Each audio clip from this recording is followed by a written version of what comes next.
Hola niños y niñas, ¿cómo les va? ¿Cómo pasaron sus vacaciones? ¿Se están cuidando, quedándose en la casa? ¿Cierto? Todos cuidándose en esta cuarentena. Yo vengo hoy día a hablarles de este periodo musical llamado Romanticismo, que sucedió al clasicismo que vimos en la guía anterior, el periodo que vino después. Ya habíamos adelantado un poquito al hablar de este compositor Beethoven, que fue el compositor de transición entre los dos periodos. Todavía no hay mucho acuerdo en cuándo comienza y cuándo termina el periodo romántico, pero se ubica entre 1827 y el 1914, aunque hay algunos que dicen que dura solo hasta 1870 y después hablan de un periodo post-romántico. ¿Qué quiere decir el romanticismo en este caso? No tiene nada que ver con Chayanne ni con Marco Antonio Solís, por el momento. Es un periodo cultural que abarca todas las manifestaciones artísticas, la pintura, la arquitectura, la literatura y por supuesto la música también. Surgen los ideales de libertad y la importancia de la emoción y la intuición, que se pone, digamos, a la misma altura de la razón. Había una corriente de pensamiento que decía que todo era explicable a través de la razón y el romanticismo como que se opone a ello. También le da importancia a las emociones y a la intuición. Respecto a las características de su música, había un interés por todo lo que fuera exótico, con lo oriental, con el pasado. En la música se impone lo instrumental, ya queda poco atrás la parte vocal.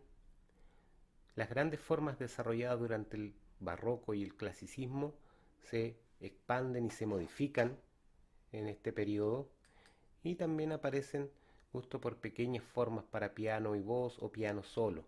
Nace la música programática, que se pone a la altura de un poema sinfónico. La armonía, los acordes, evolucionan. Se produce una búsqueda a través del cromatismo, ¿cierto? El cromatismo lo vimos en alguna clase, ¿cierto?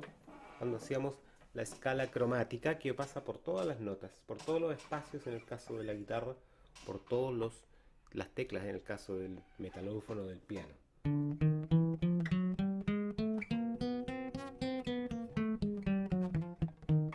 ¿Cierto? En vez de la escala normal que va solamente con 7 notas,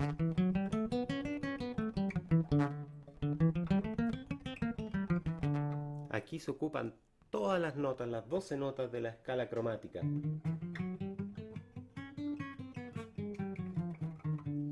Lo que redunda en que la armonía sea más compleja.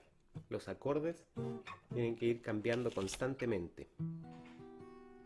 La melodía es el principal vehículo para la expresión. Pierde las características clásicas de la simetría y del equilibrio que hablábamos la sesión pasada, que el clasicismo buscaba el equilibrio y acá el equilibrio se rompe intencionadamente.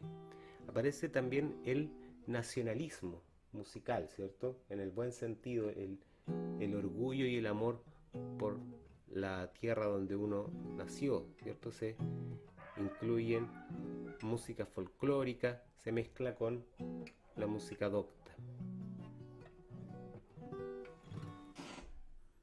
¿Qué etapas tiene este romanticismo musical? El primer romanticismo con Beethoven, por supuesto, Schubert, Rossini. También le llaman clásico romántico, por lo que explicábamos la sesión pasada, que conserva características de los dos periodos. Pasamos después al romanticismo pleno, donde aparece Chopin, Liszt, Schumann, Berlioz, Mendelssohn, Vincenzo Bellini, Giuseppe Verdi y Richard Wagner. El romanticismo tardío aparece Johannes Brahms, Camille Saint-Saëns y el post-romanticismo donde aparece Puccini, Strauss y Mahler. ¿Qué rasgos tenía este romanticismo musical? Aparece el piano como el instrumento más importante porque aporta brillantez en el sonido y un ambiente de intimidad buscado por los compositores. Mejora los instrumentos de viento, con el sistema de llaves para las maderas y de pistones para los instrumentos de metal. Esos botoncitos que se apretan en la trompeta, por ejemplo, y las trompas o cornos aparecen las válvulas. El señor Adolf Sachs, en un intento por inventar un nuevo tipo de clarinete, termina inventando el saxofón. En el siglo XIX la orquesta crece, se agrega el flautín, el corno inglés, el contrafagot, la tuba, que es el instrumento más grave, el viento, una pom, pom, pom, pom, que el intérprete se mete adentro del instrumento y con la bocina apuntando hacia arriba, y aumenta también la sección de percusión. De las formas musicales tenemos formas para orquesta, el concierto, que aparece también anteriormente, la sinfonía y el poema sinfónico, que tiene solamente un movimiento. Aparecen también pequeñas formas instrumentales como la música de cámara, que son poquitos instrumentistas, dúos, cuartetos, quintetos y piezas para piano. Y se nos fue, ahí volvió, no, ¿qué pasó? Ahí está, no, tranquilo, no ha pasado nada, no pasan los programas en vivo. Ahí recuperamos la conexión, bien. Bien, bien, bien, bien, bien. Y vamos por aquí. Las formas de la orquesta, las pequeñas formas instrumentales.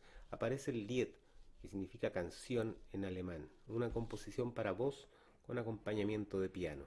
Íntimo, refinado, donde se unen, se compenetra la poesía y la música, con sus principales exponentes Schubert y Schumann. Aparece la ópera italiana, el bel canto, la técnica vocal que se enseña hasta nuestros días y que este profesor también se ha ocupado de enseñarles, la respiración, la colocación de la voz, la impostación, ¿cierto?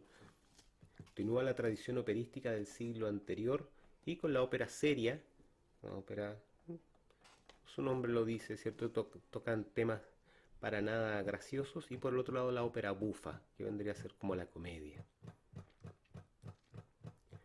El bel canto encuentra sus máximos exponentes en estos tres personajes de acá: Rossini, Bellini y Donizetti.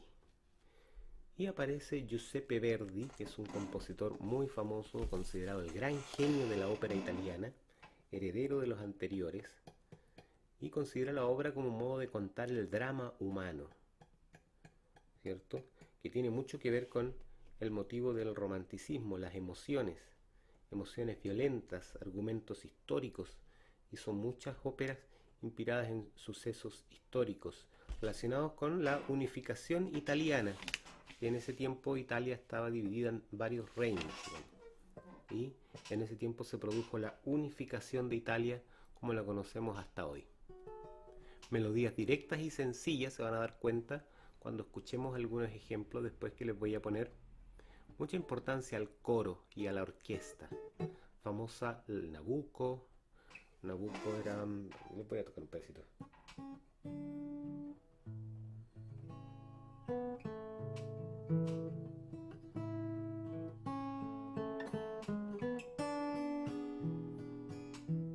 Es un pedacito de la ópera de Nabucco. La Traviata, Rigoletto, El Trovador, Aida. Aida, a ver si me acuerdo cómo era Aida. Va, era...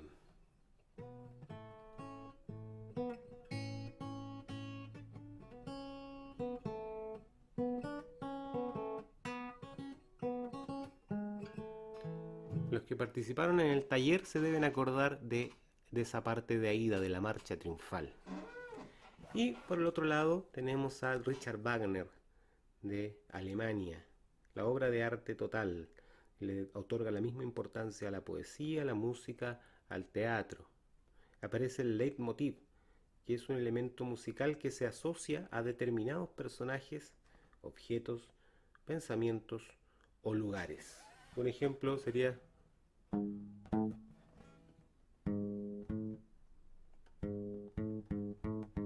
¿Ah?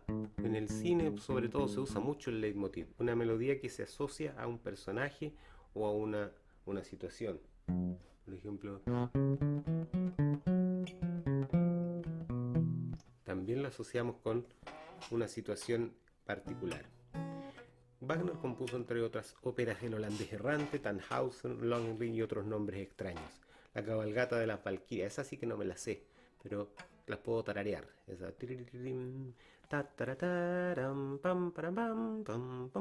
Que la ponen en películas de guerra sobre todo. Pasamos después a las actividades, el típico verdadero y falso, donde hay hartas preguntas que son para pillar a los que no leen. Y una sección de audición y completación. Incluí estas melodías que son 1, 2, 3, 4, 5, 6, 7, 8, 9, 10. 10 melodías. Tienen que incluir el nombre del compositor y si la habían escuchado antes. Y si la respuesta es sí, ¿dónde la habían escuchado? Yo creo que de estas 10 que puse, por lo menos 8 las han escuchado en alguna parte. ¿Ya? Espero que les vaya bien, espero sus respuestas pronto y nos vemos en una próxima oportunidad.